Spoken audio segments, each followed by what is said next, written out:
हमारी आज की कहानी है ड्रामा। अपनी माँ को ससकते देख रक्षा से रहा ना गया। उसने सोचा आज जो कुछ हुआ है अपने पापा नितिन को फ़ोन करके बता दूं, ताकि जब वो घर आए तो पहले से ही जानकारी होने पर सब सामान्य कर सके। उसने फ़ोन करके अपने पापा से आज की सारी घटना बता दी। शाम को जब नितिन घर आए, घर का माहौल बहुत शांतिपूर्ण लगा।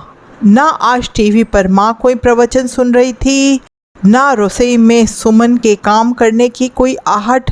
दोनों बच्चे अपनी किताबों में सिर घुसाए चुपचाप बैठे थे। नितिन अपना बैग रखकर फ्रेश होने अपने कमरे में गया तो देखता है सुमन सिर पर दुपट्टा बांधे पड़ी है। पूरे कमरे में बाम की महक फैली हुई थी। क्या हो गया तुमको? जब देखो ऐसे ही बिस्तर पे पड़ी रहती हो। बंद करो अपना ये ड्रामा। अरे क्या ही कह दिया माँ ने? तुम बना नहीं सकती थी उनके लिए एक रोटी? 4 रोटी तो खाती हैं, वो भी तुमसे बनाई नहीं गई। तुमसे नहीं होता तो मैं खुद रख लूंगा अपनी माँ का ध्यान। अब उठो और चाय बनाओ। दिन भर इन लोगों के लिए कमाओ और घर आओ तो आए दिन इनके नाटक देखो।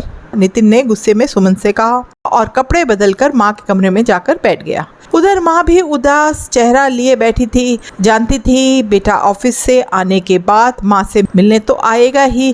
कैसा रहा दिन बेटा? आजकल तू ज्यादा व्यस्त रहने लगा है, देर से आता है। घड़ी की ओर देखकर माँ ने कहा, बस माँ अब पहले की तरह नहीं रह गया, बहुत काम करना पड़ता है। तुम ये बताओ आज तुम टीवी क्यों नहीं देख रही हो? सुमन ने कुछ कहा क्या? नितिन ने पूछा।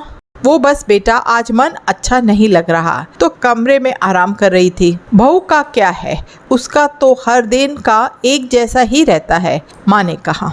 हाँ माँ, उसका तो हर दिन का ड्रामा रहता है। अच्छा तुम ये बताओ तुमको हुआ क्या जो सुमन रोटी बनाकर देने से मना कर रही थी?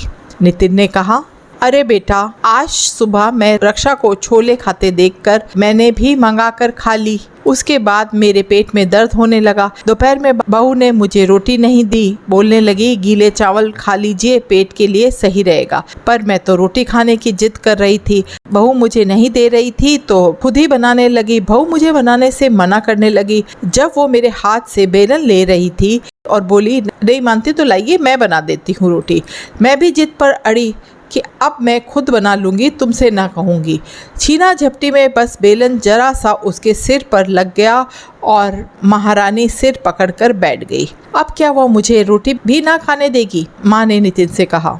माँ के मुंह से सच सुनकर नितिन सिर पकड़कर बैठ गया। सुमन को बेकार ही भला बुरा सुना आया। ठीक ही तो कर रही थी वो। माँ को छोला पसंद है पर जब भी खाती हैं तो पेट खराब हो जाता है। ऐसे में वो रोटी खाती हैं तो और परेशानी हो जाती है। सुमन इसलिए मना कर रही होगी। इस पर माँ भी बच्चों जैसे हरकतें करने से बाज नहीं आती। माँ वैसे परेशान तो तुम ही होती हो ना, फिर सुमन क्या गलत कर रही थी? चलो उठकर बाहर आओ, कहकर नितिन कमरे से निकल रसोई की ओर बढ़ा। सुमन अभी भी कमरे से बाहर नहीं आई थी। वो कमरे में गया तो महसूस हुआ कि सुमन सुबक सुबक कर रो रही है। सॉरी यार, रक्षा ने फ़ोन करके सब बताया तो था, पर मुझे लगा कि वो अपनी माँ की तरफदारी करके बातें बता रही है। अभी माँ से सुनकर आ रहा हूँ, तुम सही ही कर रही थी। माँ को कुछ कहूँगा तो वो सोचेंगी जोरू का गुलाम हूँ। बस इसी चक्कर में मैं तुम्हें सुना गया। अब माफ़ भी कर दो और उठकर बाहर आओ। आज चाय और डिनर मैं बना देता हूँ। नितिन सुमन का हाथ थमकर बोला। नितिन मैं कितना भी कर लूँ, आपकी नज़रों में हमेशा ड्रामा ही करने वाली लगूंगी। माना माँ को नहीं बोल पाते, पर इसका मतलब क्या बीबी को कुछ भी बोल दे? मैं भी इंसान हूँ नितिन, तकलीफ होती है। बस आज मेरी आँख बच गई। अब तो माँ ने क्या कहा नहीं पता, पर मेरा माथा देख लो। यह कहकर दुपट्टा हटा दिया। सिर पर एक गुंबद सा निकल आया था। नितिन के समझ नहीं आया कहे तो क्या कहे। वो बस चुपचाप सुमन को देखने लगा। नितिन कहते हुए माँ जब बाहर नहीं दिखा तो कमरे में आ गई और सुमन की बातें सुनकर ठिठक गई। सुमन के सिर में जोर से लग गई थी। माँ ने सोचा मैं भी ना, बहू जो हर समय परिवार के लिए सोचती रहती है, मैं उसके सिर की चोट भी ना दे सकी।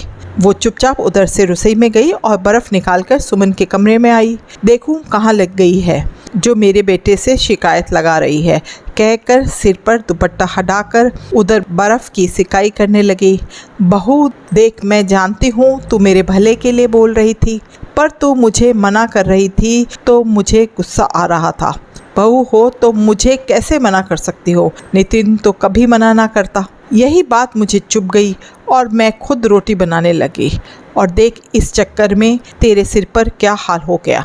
ले रे नितिन, तू कर सिकाई, मैं जरा वॉशरूम होकर आऊं। ये मुआ छोला खाना भारी पड़ जाता है मुझे। सुमन की सासू माँ ने कहा। माँ तो चली गई, पर सुमन सोचने लगी ये सास कभी सही सुनना पसंद ना करती, और सच जानते हुए भी कहेंगी बहू से उल्टा। खैर, ये ड्रामा तो हमेशा चलता रहेगा, पर नितिन की डांट का असर जल्दी क्यों नहीं जाता। नितिन सुमन का हाल देख माफ़ी मांग और माँ के सब कह देने से माहौल हल्का करने की कोशिश में लग गया।